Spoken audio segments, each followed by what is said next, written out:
வணக்கம் மக்களே. இனிமேல் செருப்பே போட மாட்டேன்னு அண்ணாமலை சபதம் போட்டிருக்காரு. அதை பற்றி தான் இந்த வீடியோவில் பார்க்க போகிறோம்.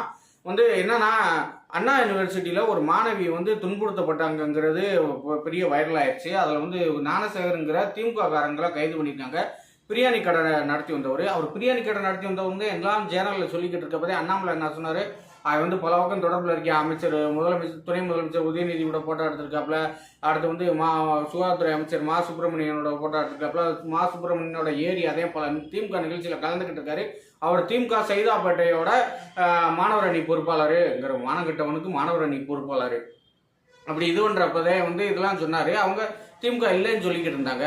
இந்த நிலையிலே அந்த மாணவி புகார் அளித்த எஃப்ஐஆர் அந்த புகார் அளிச்சனால போடப்பட்ட எஃப்ஐஆர் ரிலீஸ் ஆயிடுச்சு. அதை பார்த்தா அசிங்கமாக இருக்குங்க. வெளியே சொல்ல முடியாத வார்த்தைகள் எல்லாமே இருக்குது. அந்த பெண் சம்மந்தப்பட்ட வன்கொடுமை சட்டத்தில் வர எஃப்ஐஆர் முதல் தகவல் அறிக்கையை வெளியிடவே மாட்டாங்களா, யாருக்குமே தெரியாதான். அந்த பாதிக்கப்பட்டவங்களுக்கு மட்டும் கொடுப்பாங்களா. ஆனால் அவங்களுக்கு கிடைக்கிறதுக்கு முன்னாடி எல்லாத்துக்கும் நெட்டில் பூரா பரவிடுச்சு. இதை ஒரு அண்ணாமலை நான் சொல்கிறேன், திமுக காரங்க செஞ்ச வேலைதான். திமுக தான் இதை ரிலீஸ் பண்ணி விட்டுருக்காங்க அப்படிலாம் சொல்லி புகார் அளிச்சுக்கிட்டு இருக்காரு. அது மட்டும் இல்லாமல் திமுக ஆர்சியை விட்டு போகணும். அதுக்கு நம்ம மக்கள் பிரச்சனையை எடுத்து பேசலாம்னா, மக்களுக்கு தரமான ரோடு இல்லை, இந்த மாதிரி சட்ட ஒழுங்கு பிரச்சனை, மாணவி பாதிக்கப்படுறாங்க, எங்கே பார்த்தாலும் கொலை திருட்டு இப்படி நடக்குது, போதை பழக்கம் இதெல்லாம் இருக்குது, இதெல்லாம் பேசலாம் பார்த்தா அவங்க பேச விட மாட்டாங்க. திடீர்னு இந்தியை திணிச்சிட்டாங்கன்னு சொல்லி கிளப்புறாங்க. அதுக்கு நான் பதில் சொல்ல வேண்டியதாக இருக்குது. அதிலே ஒரு மாதம் போகுது. அடுத்து ஹைட்ரோ கார்பன் திட்டங்கிறாங்க, டங்ஸ்டன் திட்டம், பரந்தூர் விமான நிலைய திட்டம், இப்படி எதையாவது சொல்லி மக்கள் விரோதமாகவே பேசி அதுக்கு நாங்கள் பதில் சொல்லியே காலம் கடந்துக்கிட்டு இருக்கு. தமிழக மக்களோட உண்மையான பிரச்சனை என்ன? மருத்துவ வசதி இல்லை, அடிப்படை வசதி இல்லை, சுகாதார வசதி இல்லை, பேருந்து வசதி இல்லை, சாலை வசதி இல்லை. இந்த மாதிரி அடிப்படை தேவையில்லை என்னால் பேச முடியல.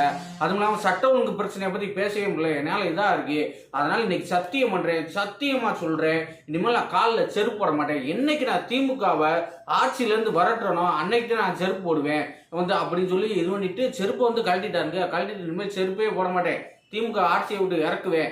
அன்னைக்கு பார்ப்பீங்க எது இன்னைக்கு நான் பண்ற அரசியலை இனிமேல்த்தையும் பார்க்க போறீங்க அப்படிலாம் சபதம் விட்டுருக்காப்புல. இதை பார்த்துட்டு பாஜக காரங்களா என்ன சொல்றாங்கன்னா, அண்ணாமலை ஒரு விஷயத்த கையில் எடுத்துட்டாங்கன்னா அதை முடிக்காம விட மாட்டாரு. அவர் கண்டிப்பா 2026 திமுக தோற்கும், அண்ணாமலை முதலமைச்சர் அவர் சபதம் எடுத்தா அதை முடிச்சு காட்டுவாரு அப்படின்னு சொல்லி அவர் திமுக பாஜக காரங்களாம் பேசிக்கிட்டு இருக்காங்க. அதே திமுக காரங்க என்ன சொல்றாங்கன்னா, அண்ணாமலைக்கு ஏதோ காலில் பிரச்சனை போல, இதுவும் நான் போல, அதுக்காக அவர் நடந்து போறாரு, ஏதோ அக்குபஞ்சர் ட்ரீட்மெண்ட் போல, அதுக்காகவே அவர் செருப்பு போட மாட்டேன்னு சொல்றாரு அப்படின்னு கிண்டல் பண்றாங்க. அடுத்து இன்னைக்கு இந்த சாட்டை அடிக்கிற போராட்டம் வேற வச்சிருக்காரா, அந்த போராட்டத்தை எப்படி இருக்க போறன்னு வேற கிண்டல் பண்ணிக்கிட்டு இருக்காருங்க.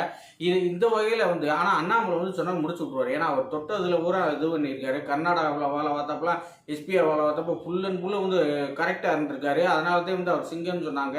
அதே மாதிரி தமிழ்நாட்டுக்கு வந்தப்பயுமே தமிழ்நாட்டில் பாஜகவுக்கு வந்தப்போ நிறையா தான் அவர் தான் கண்டுபிடிச்சார். சமயத்தில் கூட கம்ப்யூட்டர் பில்லு ஸ்கூல்லலாம் கட்டலை. அந்த கம்ப்யூட்டர் நெட்டு பில்லு ரீசார்ஜ் பண்ணாமல் ரீசார்ஜ் பண்ணதுக்கு பணம் கட்டாமல் இருந்தாங்க. அதை கண்டுபிடிச்சு சொன்னார். அதுக்கப்புறம் தான் பணம் கட்டுறதா இது பண்ணியிருக்காரு.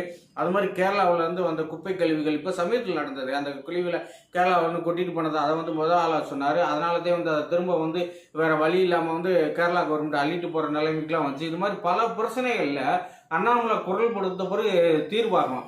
அந்த மாதிரி தான் இந்த கல்லூரி மாணவி, அண்ணா பல்கலைக்கழக மாணவி கூட பிரச்சனையில் அண்ணாமலை கையில் எடுக்கலைன்னா அதை பூசி மொழி இருப்பாங்க.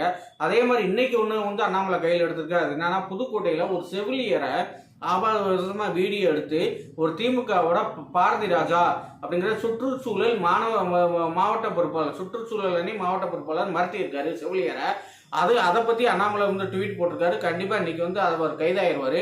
அதனால் அந்த செவிலியர் புகார் அளிச்சிருக்காங்க, நடவடிக்கை எடுக்கல. அடுத்து எஸ்பிட்ட புகார் அளிச்சிருக்காங்க, கலெக்டர்கிட்ட புகார் அளிச்சிருக்காங்க, யாருமே நடவடிக்கை எடுக்கல. திமுகவோட மாவட்ட நிர்வாகி இருக்கனால அவன் மேலே நடவடிக்கை எடுக்கல.